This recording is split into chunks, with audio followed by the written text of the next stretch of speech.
নমস্কার, স্বাগত 24 ঘন্টা। আমি পূজা রয়েছে আপনাদের সঙ্গে। চোখ রাখবো বিস্তারিত খবরে। বীরভূমে ধরা পড়ল ভুয়ো ডাক্তার। 3 প্রতারককে পুলিশের হাতে তুলে দিলেন গ্রামবাসীরা।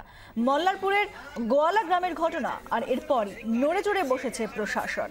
বিএমওইচদের গ্রামেগঞ্জে কড়া নজরদারির নির্দেশ দিয়েছে স্বাস্থ্য দপ্তর। আরো বিস্তারিত এই বিষয়ে জানাবেন আমাদের প্রতিনিধি প্রসেনজিৎ মালাকার, রয়েছেন টেলিফোন লাইনে। ঠিক কি নির্দেশ দেওয়া হয়েছে বিএমওইচদের? দেখো, একবারে প্রশাসনিক তরফে গতকালকের যে ভুয়ো ডাক্তারের ঘটনা বীরভূম জেলায় ঘটেছে এবং ঠিক তারপরেই আজকে সকাল থেকেই কার্যত বলা যেতে পারে গতকালের ঘটনার পর থেকে প্রশাসনিক কর্তারা অর্থাৎ স্বাস্থ্য দপ্তরের কর্তারা এই বিষয়ে নজরদারি শুরু করেছে।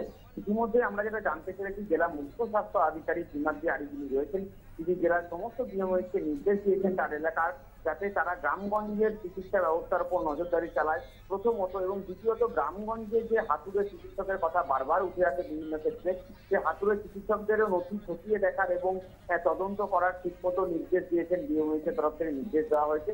এবং শুধু তাই নয়, প্রত্যেকটি গ্রামগঞ্জে যে চিকিৎসা ব্যবস্থা রয়েছে এবং হেলথ ক্যাম্প থেকে শুরু করে সমস্ত কিছু যেগুলি হচ্ছে সেগুলির উপর কার্যত কড়া নজরদারি নির্দেশ দেওয়া হয়েছে এবং বৈধ কাগজপত্র না দেখাতে পারলে তাদের বিরুদ্ধে ব্যবস্থা নেওয়ারও কথা জানিয়েছে জেলা মুখ্য স্বাস্থ্য আধিকারিক। ফলে এর ফলে বলা যেতে পারে গ্রাম জুড়ে এই ভুয়ো চিকিৎসকের যে রমরমা গোটা রাজ্য জুড়ে উঠেছে। তারপরে বীরভূম জেলায় গতকালকে ভুয়ো চিকিৎসকদের ধরা পড়া এবং তারপরে প্রশাসনিক কর্তাদের এই উগ্রীব হয়ে প্রশাসনের তরফে কড়া ব্যবস্থা নেওয়ার যে বার্তা, এতে কার্যত জেলা প্রশাসনের চিকিৎসা ব্যবস্থার বেশ উন্নতি হবে বলে প্রাথমিক স্তরে মনে করা হচ্ছে।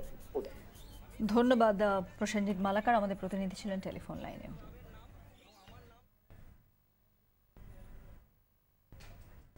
এবার আবহাওয়ার খবর। সকাল কিংবা রাত হাসফাস গরম, অস্বস্তিকর অবস্থা দক্ষিণবাসীদের। এই অবস্থা আর কতদিন? আবহাওয়া দপ্তরের পূর্বাভাস এখনই রেহাই নেই। কবে হবে বৃষ্টি, সেই প্রশ্নই জাগছে সবার মনে। এ বিষয়ে আমরা জানবো, আমাদের প্রতিনিধি প্রীতম দে রয়েছেন আমাদের সঙ্গে সরাসরি। প্রীতম, আবহাওয়া দপ্তর কি বলছে?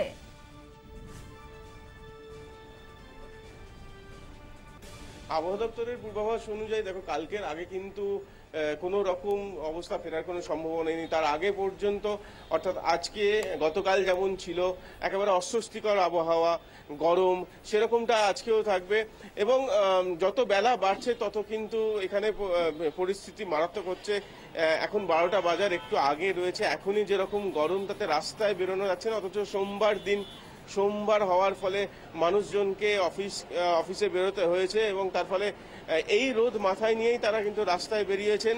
এবং যেটা আবহাওয়া দপ্তর থেকে জানা যাচ্ছে যে দেখো, টেম্পারেচার অর্থাৎ তাপমাত্রা 38-এর কাছাকাছি রয়েছে, 40 পৌঁছয়নি, কিন্তু তাপমাত্রার সঙ্গে সঙ্গে যেটা মারাত্মক হয়ে দেখা দিচ্ছে সেটা হচ্ছে এই গুমোট ভাব।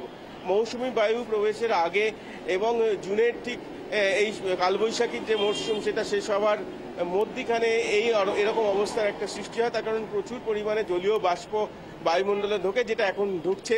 ফলে তাপমাত্রা যেমন বাড়ছে, খুব বেশি একেবারে 40-এ না ছুলেও সেটা মারাত্মক হয়ে যাচ্ছে। তার কারণ বাতাসে জলীয় বাষ্পের পরিমাণ থাকছে।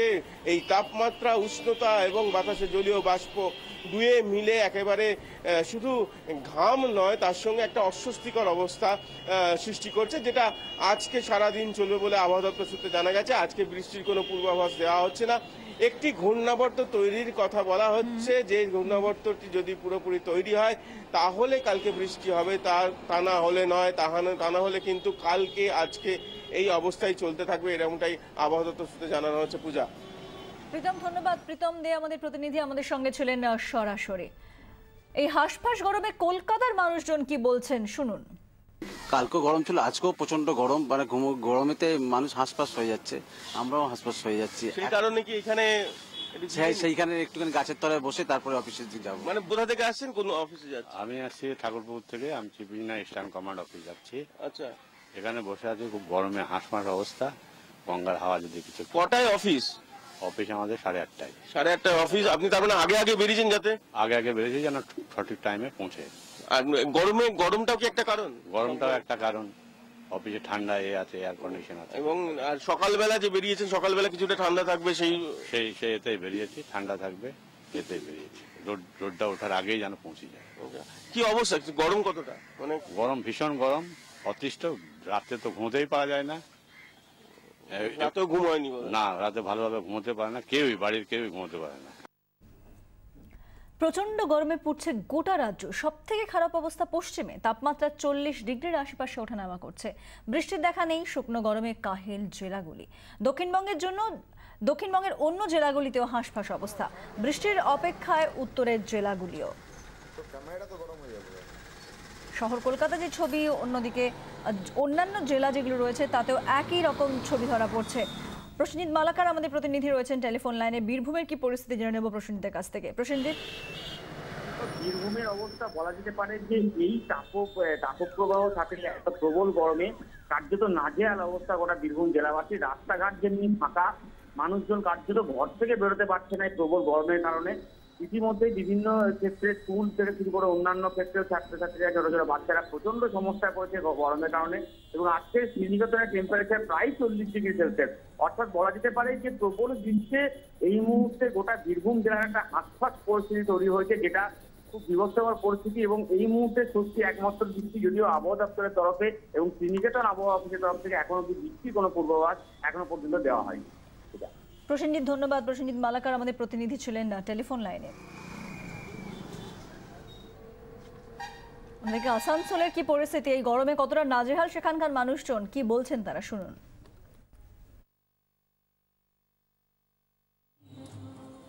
প্রচণ্ড গরম, এত গরমে কলেজ যেতে হচ্ছে, ক্লাস একদম বন্ধ হচ্ছে না, যতগুলো ক্লাস সব করতে হচ্ছে। সামনেই আমাদের সেমিস্টার, তাই একদম মানে 8টা থেকে রোদও নামছে আর আমাদের কলেজের জন্য যেতে হচ্ছে। খুবই গরম পড়েছে, ইভেন রাত্রেবেলাতেও ঘুম আসছে না, অনেকেই সারা রাত জেগে থাকতে হচ্ছে, যে সকালে আবার অফিস যেতে হচ্ছে। তো গরম তো এখানে প্রচণ্ড পড়েছে, খুব প্রয়োজন ছাড়া বার হচ্ছি না, তার একটু বৃষ্টির আশায় তো রয়েছি, আর এই ঠান্ডা পানীয় খেতে খেতে একটু অতর আশায়। হ্যাঁ, এই গরমে এত কষ্ট, এখানে পুরো এত রোদ, আর এই সময় এই আম পোড়া শরবত আর এই লস্যি হচ্ছে এখনকার খাওয়া।